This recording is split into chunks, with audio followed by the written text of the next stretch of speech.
नमस्कार दोस्तों, मैं डॉक्टर प्रकाश कुमार द पानी एस एकेडमी हजारीबाग से फिर से एक बार मैं आप लोगों के बीच में उपस्थित हूँ। और पिछले बार मैं आप लोगों को भगवान बुद्ध के बारे में मैं बता रहा था। आज हम लोग इसी कड़ी में भगवान बुद्ध के दर्शन, भगवान बुद्ध की विचारधाराएं और किस प्रकार भगवान बुद्ध की विचारधाराएं जो है वह वैदिक परंपराओं से भिन्न थी, इस विषय वस्तु पर आज हम लोग बात और चर्चा करेंगे। पिछले क्लास में ही मैं आपको इस बात को बताया था कि भगवान बुद्ध का जन्म 563 BC में वैशाख पूर्णिमा के दिन हुई थी। बड़ा इतिहास में संजोग है कि भगवान बुद्ध को ज्ञान की प्राप्ति भी वैशाख पूर्णिमा के दिन और उनकी मृत्यु भी वैशाख पूर्णिमा के दिन हुई थी। इसलिए बौद्ध धर्म में वैशाख पूर्णिमा का दिन एक महापर्व के तौर पर मनाया जाता है और इसे माना जाता है।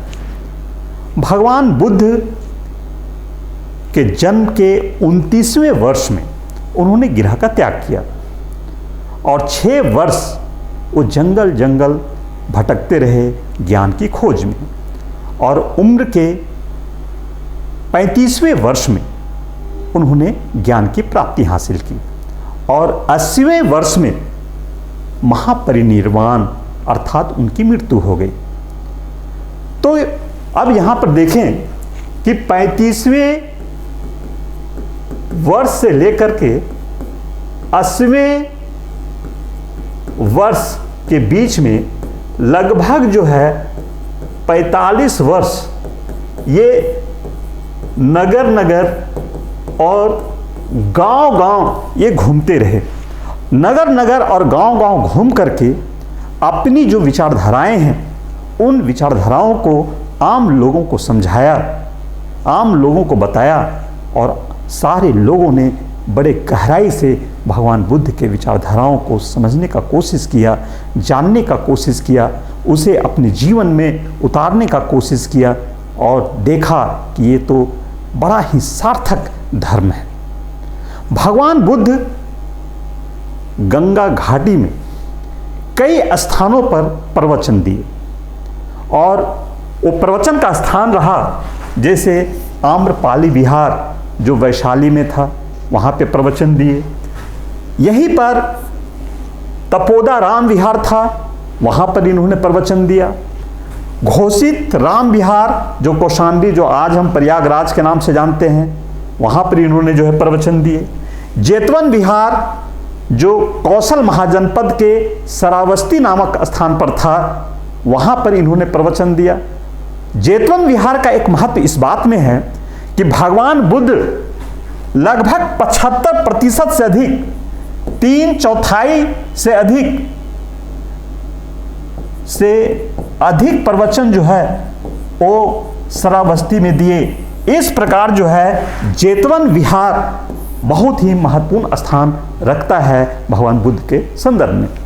पुनः सालवन विहार पावा मल क्षेत्र में, जो आपके आज गोरखपुर के क्षेत्र के आसपास का जो क्षेत्र है वहाँ पर इन्होंने प्रवचन दिया। वेणुवन राजगिरा में है, हर्यक वंश बिंबिसार ने इन्हें प्रदान किया था, गिफ्ट के रूप में इन्हें प्रदान किया था, वहाँ पर इन्होंने प्रवचन दिया।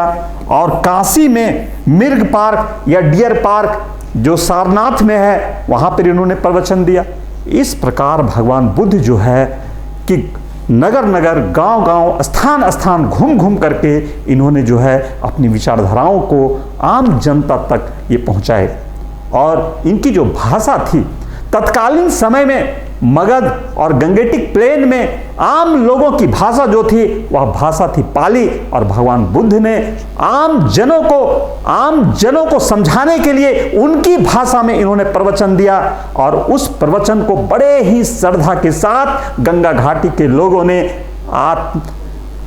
वर्ण किया। परिणाम था इनकी प्रसिद्धि जो है रात दिनी, दिन चौगुनी रात चौगुनी जो कहते हैं वो बढ़ता चला गया। सोचिए भगवान बुद्ध कैसे व्यक्ति थे।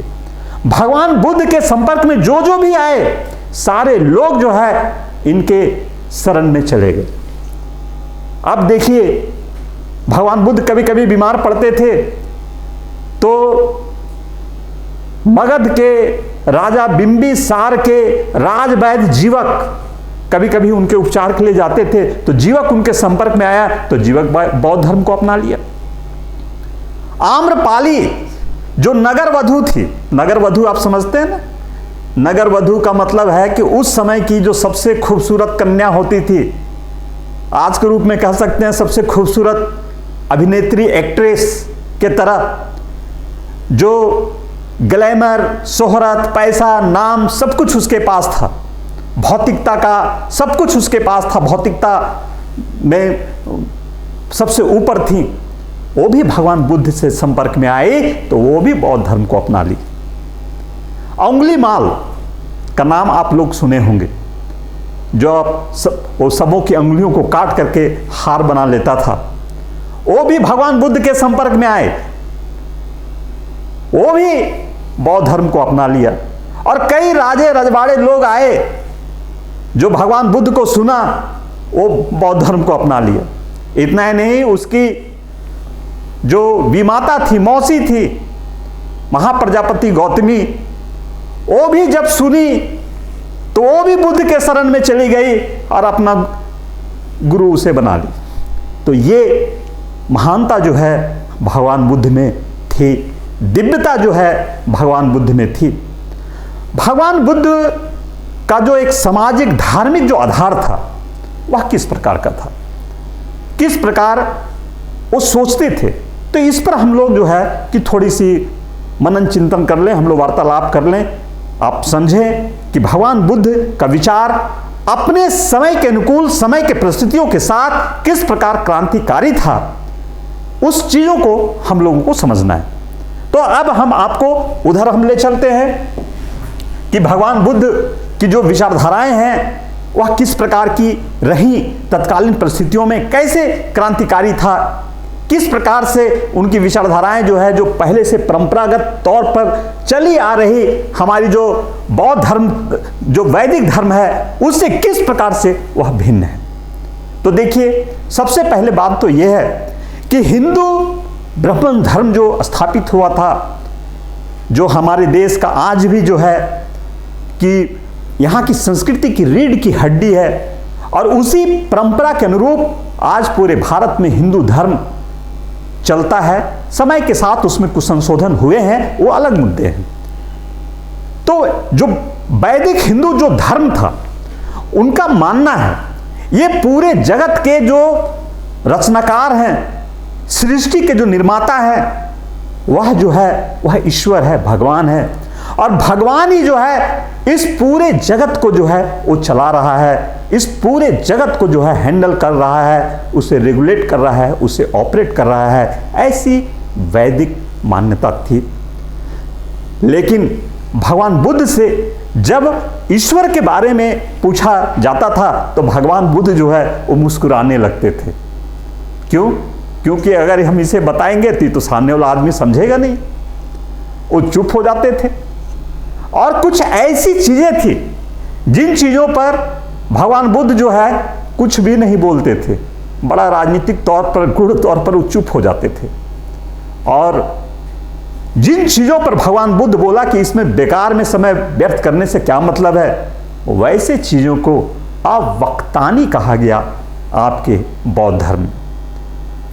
तो भगवान बुद्ध ने ईश्वर के संदर्भ में कुछ नहीं बोला, लेकिन ईश्वरवादिता का उन्होंने खंडन कर दिया। उन्होंने कहा कि ये जो पूरा जो जगत जो चल रहा है, पूरा जो सिस्टम जो चल रहा है, वह एक प्रवाहमान है, वह निरंतर जो है गतिमान है। एक तरफ जो है विनाश हो रहा है तो एक तरफ जो है सृजन हो रहा है। तो विनाश और सृजन का एक लय जो है, एक चक्र बना हुआ है, और इसी चक्र से जो है वह निरंतर जो है यह जगत जो है वह गतिमान है। तो इस प्रकार भगवान बुद्ध ने ईश्वर का खंडन कर दिया। ईश्वर के संदर्भ में तो कुछ नहीं बोले, लेकिन ईश्वरवादिता के संदर्भ में बोल करके उन्होंने जो है ईश्वर का खंडन कर दिया। इस प्रकार बौद्ध धर्म एक अनईश्वरीय धर्म है, जहां पर वैदिक परंपरा ईश्वर के माध्यम से इस जगत को मानते हैं, इस जगत के रचनाकार को मानते हैं। वहीं पर बौद्ध धर्म जो है कि वह ईश्वर को नहीं मानता है। तो बौद्ध मत एक तरह से अनईश्वरीय मत है। बौद्ध मत जो है एक नास्तिक मत है। समान तौर पर हम लोग ये समझते हैं, जो भगवान में विश्वास नहीं करता है, भगवान में आस्था नहीं रखता है, उसे हम नास्तिक कहते हैं। लेकिन इतिहास के नज़र से इसे अगर हम समझने की कोशिश करें तो नास्तिक उसे कहा जाता है जो वैदिक परंपरा को जो नहीं मानता है, उसे नास्तिक कहा गया है। सबसे पहले नास्तिक जो है बृहस्पति हुआ करते थे, लेकिन उसके इतिहास में कौन थे, कहाँ थे, किस तरह के थे, कोई ये पता नहीं चलता। बाद में जो है 6 BC के आसपास आपके चरवाक जो है पहला नास्तिक हुए और उन्होंने कहा कि देवता सिर्फ वेद के पन्नों में है, पृथ्वी धरातल पर यथार्थ नहीं है। तो पहले नास्तिक जो है चरवाक हुए और इसी परंपरा और कड़ी में आगे जाकर के भगवान बुद्ध, महावीर और कई भौतिकवादी हमारी जो परंपराएं उभरी, वो हमारे जो है कि नास्तिक परंपरा के द्योतक हुए। नास्तिकता का मतलब है वैदिक परंपरा को स्वीकार नहीं करना, वेद में कही गई बहुत सारी बातें हैं उसे स्वीकार नहीं करना। वेद कहता क्या है? वेद कहता है कि वेद की रचना जो है ईश्वर ने किया है, और भगवान बुद्ध इसे नहीं मानते। जब ईश्वर ही नहीं मानते हैं तो फिर उसकी रचना को कैसे मानेंगे? दूसरी बात, वेद में कही गई बातें स्वप्रमाणित है, इसे चैलेंज नहीं किया जा सकता। इसमें कही गई बातें 100% सत्य है और स्वतः प्रमाणित है। इन सारे चीजों को नहीं मानना ही नास्तिकता है। और ये सारी बातों को जो है कि भगवान बुद्ध स्वीकार नहीं करते हैं, परिणामतः बौद्ध धर्म जो है एक नास्तिक धर्म है। इस प्रकार यह एक नास्तिक मत है। बौद्ध धर्म एक प्रयोजनवादी धर्म है। प्रयोजनवादी से मतलब है कि बौद्ध धर्म कर्म पर बात करता है, ज्ञान पर बात करता है, आपके दैनिक आचरण पर बात करता है, जीवन को कैसे सफल बनाया जाए उन गुत्थियों पर बात करता है। वो लौकिक जगत की बात करता है, पारलौकिक जगत पर, मेटाफिजिक्स पर ये बात करने के लिए ये जो है बोलते हैं वैसी बातों पर बात करना व्यर्थ है जो तत्काल हमें कुछ भी रिटर्निंग नहीं देता हो। और 10 चीज़ों को चुन करके वो उन बातों को किनारे कर देते हैं और जो व्यवहारिकता वाला जो पक्ष है उन बातों को रखते हैं। इस प्रकार बौद्ध धर्म जो है कि वह एक तरह से प्रयोजनवादी जो है कि वो मत है। बौद्ध धर्म कहता है कि यज्ञवाद, यज्ञ करने से, कर्मकांड से, तंत्र मंत्र से कुछ भी मिलने वाला नहीं है, और इसका घोर विरोध और घोर निंदा जो है भगवान बुद्ध करते हैं। वो कहते हैं इस जीवन का बेड़ा पार जो है यज्ञ से नहीं हो सकता। और यज्ञ कौन कर सकता है? यज्ञ जो है संपन्न व्यक्ति कर सकते हैं, और जब यज्ञ होता है तो फिर बीच में मध्यस्थ आता है, भगवान के बीच में और आम जन के बीच में, और उस मध्यस्थ में है पुरोहित, ब्राह्मण, और वो उसे भरपूर मात्रा में दान दक्षिणा प्राप्त होता है, तो उसका वे विरोध करते हैं। तो इस प्रकार यज्ञवाद का, कर्म कांड का, आडंबर का वे विरोध करते हैं। इस प्रकार बौद्ध मत पुरोहितवाद, यज्ञवाद, कर्मकांड का विरोध करने वाला मत के तौर पर हम इसे देखते हैं। पुनः एक बहुत ही महत्वपूर्ण प्रहार वैदिक परंपरा पर जो किया जाता है, और वह है आत्मा संबंधी विचार। इस चीज में भी भगवान बुद्ध ने बड़े तर्क से जो है कि उन्होंने जो है कि एक चीजों को बताने का कोशिश किया। आपके वैदिक परंपरा में क्या कहा जाता है? इसमें कहा गया है कि हिंदू धर्म कहता है कि आत्मा है, और आत्मा क्या है? तो आत्मा जो है परमात्मा का अंश है। मान लीजिए कि ये हमारा जो है परमात्मा है। परमात्मा मतलब हो गया ये ईश्वर है। ईश्वर क्या है? तो इसमें कहा जाता है कि परमात्मा ब्रह्म है। ब्रह्म इतना विशाल है कि उसे आप जो है कि उसे नाप नहीं सकते हैं, और इतना सूक्ष्म है कि उसे आप जो है महसूस नहीं कर सकते हैं। वह आनंदों का आनंद है, परम आनंद है, सुखों का सुख है, परम सुख है। और उसी परम सुख, परम आनंद, परमानंद परमात्मा का एक अंश जो है वह आत्मा है। एक अंश है, एक अंश के तौर पर आत्मा है। आत्मा का शरीर में प्रवेश करना जीवन है, और शरीर से बाहर निकल जाना मृत्यु है। शरीर का नाश होता है, लेकिन आत्मा का नाश जो है नहीं होता है। आत्मा सिर्फ शरीर बदलता है, वह सदैव शाश्वत है। आत्मा का जिस प्रकार से हम कर्म करते हैं उसी प्रकार से जो है अगला जीवन हमारा निर्धारित होता है। हम अगले जीवन में किस रूप में हम जो है जन्म लेंगे। 84 लाख योनियों की चर्चा जो है कि हमारे हिंदू धर्म में है, और अपने कर्म के अनुसार से अगली योनि में हम प्रवेश करते हैं। उसमें से श्रेष्ठ योनि जो है वो मानव की मानी गई है। तो इसमें जो है कि जब हम, इसमें भी दुख की बात कही गई है, हिंदू बौद्ध धर्म में भी दुख की बात कही गई है, और यहां भी जो है कहा जाता है कि मुक्ति मिल जाए, मोक्ष मिल जाए। तो जब जन्म मरण से जब आपको मुक्ति मिल जाती है तो उसे मुक्ति कहते हैं, और जब आपकी आत्मा परमात्मा में जाकर के फिर से समाहित हो जाती है तो उसे मोक्ष कहते हैं। तो यहां भी आत्मा, मुक्ति और मोक्ष की बात कही जाती है। ये हिंदू वैदिक परंपरा में ये बातें हैं। और फिर से एक बार, जीव में प्रवेश करना जीवन है, और जीव से बाहर निकल जाना आत्मा का मृत्यु है। और आत्मा जो है शाश्वत है। और गीता में कहा गया है आत्मा को न तलवार काट सकता है, न आग जला सकता है, न हवा उसे उड़ा सकता है। तो आत्मा जो है सदैव शाश्वत है। ऐसी अवधारणा जो है कि हमारे वैदिक धर्म में है।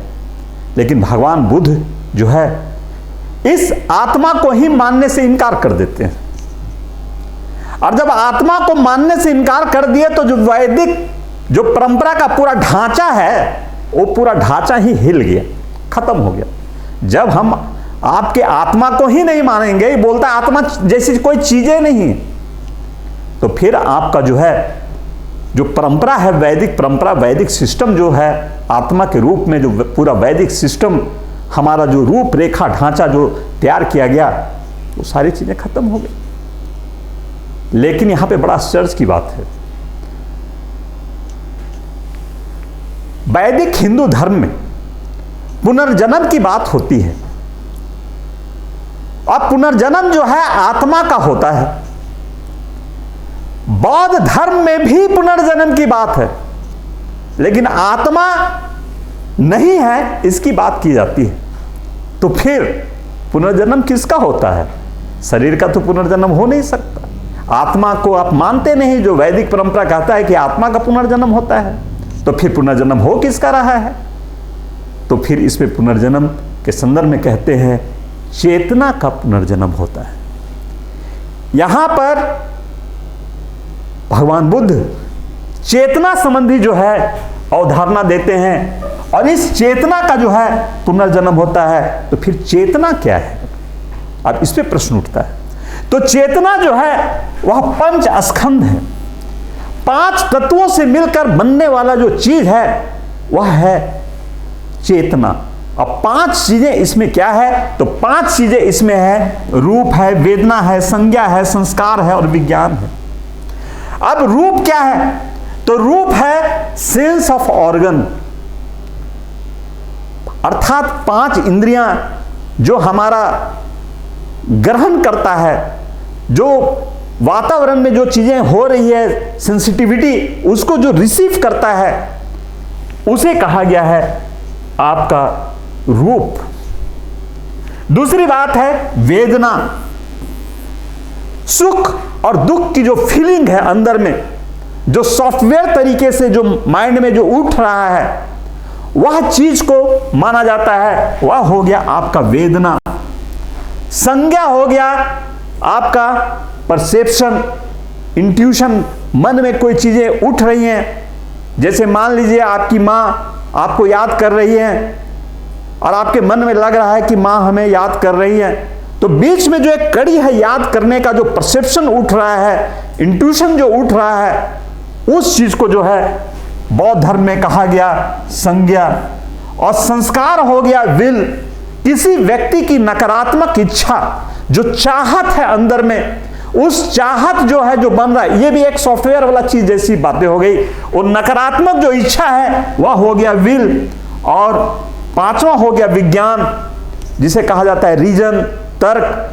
तो ये पांचों चीजें जो है मिला करके जो है जब मिलती है, ये थोड़ी आध्यात्मिक चीजें हैं, ये थोड़ी गूढ़ चीजें हैं, और इसे थोड़ा सा आध्यात्मिक दृष्टिकोण से ही इसे देखा जाए, समझा जाए। इन पांचों चीजों को मिला करके पंचस्कंद कहा गया, और यही पंचस्कंद जो है वो चेतना का रूप लिया। और इसी चेतना का पुनर्जन्म होता है। जिस प्रकार से आप कर्म करेंगे, उसी प्रकार से आपका जो है पुनर्जन्म होगा। और जब जब तक जन्म होगा, तब तब आपको दुख झेलना पड़ेगा। भगवान बुद्ध जो है इस चेतना को तोड़ते हैं तो पंच स्कंद में, फिर पंच स्कंद को तोड़ते हैं 12 आयतन में, और फिर 12 आयतन को तोड़ते हैं 18 धातु में। इस प्रकार उससे खंडवार उसकी बहुत लंबी व्याख्या करते हैं, और लंबी व्याख्या करते हुए वो एक नए सिस्टम को अध्यारोपित करते हैं और लोगों को समझाते हैं कि अगर आप जो ये चेतना है, इस चेतना को ही अगर आप समाप्त कर देंगे तो आपको मुक्ति मिल जाएगी। और आपकी मुक्ति जो है आपके हाथ में है। ये चेतना का जो प्रवाह जो चल रहा है, वह प्रवाह जो है वो आपके हाथ में है। तो फिर यहां पर देखिए, जहां पर वैदिक परंपरा में आपको मुक्ति मिलेगी यज्ञ से, आपको मुक्ति मिलेगी कर्मकांड से, आपको मुक्ति मिलेगी आडंबर के कर्मकांड से, मध्यस्थ से, पुरोहितवाद से, ब्राह्मणवाद से। उस जगह पर जो है भगवान बुद्ध कहते हैं कि आपको मुक्ति मिलेगी आपके ही द्वारा किए गए सार्थक प्रयत्न से। और वो सार्थक प्रयत्न क्या है वो अभी हम आगे बताएंगे। और वो सार्थक प्रयत्न है चेतना की प्रवाह को रोक देना, और चेतना की प्रवाह को रोक देने का काम जो है वह काम आपके हाथ में निहित है, और आप ही उसे रोक सकते हैं। जैसे ही उस चीज को आप रोकेंगे, स्वतः ही जो है कि आपकी चेतना की प्रवाह रुकी, और जैसे ही रुकी वैसे ही आपको मोक्ष और मुक्ति मिल जाएगी, और मोक्ष और मुक्ति मिल जाएगी। तो इस जीवन चक्र से जो दुख है, ये पूरे सभ्य संखारा दुखा, मतलब है ये पूरा जो संसार है वह दुखमय है, उस चीज से जो है कि आपको जो है कि मुक्ति मिल जाएगी। इसी संदर्भ में भगवान बुद्ध कहते हैं कि इस जगत में जन्म लेना ही दुख है। तो क्या दुख है? तो दुख है, दुख के संदर्भ में वे बोलते हैं कि इस संसार को अगर समझना है, तो इस संसार को अगर आपको समझना है तो ये 4 आर्य सत्य को आपको जो है समझना पड़ेगा। तो 4 आर्य सत्य क्या है? तो 4 आर्य सत्य है, पहला दुख। तो दुख को समझना होगा आपको, है दुख का कारण क्या है उसे समझना होगा, दुख निवारण क्या है उसे समझना होगा, और दुख निवारण मार्ग पर आपको चलना पड़ेगा। और दुख निवारण के मार्ग अर्थात अष्टांगिक मार्ग, मध्यम मार्ग पर जब आप चलेंगे तो आपकी जो चेतना की प्रवाह है वह आपकी रुक जाएगी। परिणाम यह होगा कि आपको इस संसार से मुक्ति मिल जाएगी। तो ये जो 4 आर्य सत्य है, 4 नोबल ट्रुथ है, इस 4 नोबल ट्रुथ को हमें समझना होगा। और 4 नोबल ट्रुथ को जब हम समझेंगे तो इसी कड़ी में हम जो है मध्यम मार्ग को समझेंगे, और फिर इसी कड़ी में आगे जाएंगे तो प्रतीत समुत्पाद को समझेंगे। प्रतीत समुत्पाद को समझने के क्रम में 10 शील को समझेंगे। कई और चीज़ें हैं बौद्ध धर्म की फिलॉसफी में, उन सारी चीज़ों को समझेंगे और ऐसे ही हम लोग गुत्थियों को हम जो है सॉर्ट आउट करते चले जाएंगे और सॉर्ट आउट होते होते होते होते हम पूरे बौद्ध दर्शन और बौद्ध फिलॉसफी को जो है ये हम लोग समझ जाएंगे। तो आज इस कड़ी में यहीं तक हम आपको रखें। इस कड़ी में बौद्ध दर्शन और वैदिक दर्शन में क्या फर्क है उसको समझाए। अब अगली कड़ी में 4 आर्य सत्य के बारे में हम आपसे बात करेंगे। तो अगला टॉपिक हमारा होगा 4 आर्य सत्य, उस पर हम लोग आपको बात करेंगे और इसी कड़ी में आगे ले जाकर के बौद्ध दर्शन की जो इंटरनल जो फिलॉसफी है उस फिलॉसफी को आपको समझाने का काम करेंगे। तो आज यहीं पर रोकते हैं। धन्यवाद। मैं doctor Prakash Kumar, the Panini IAS academy, Hazaribagh, Jharkhand.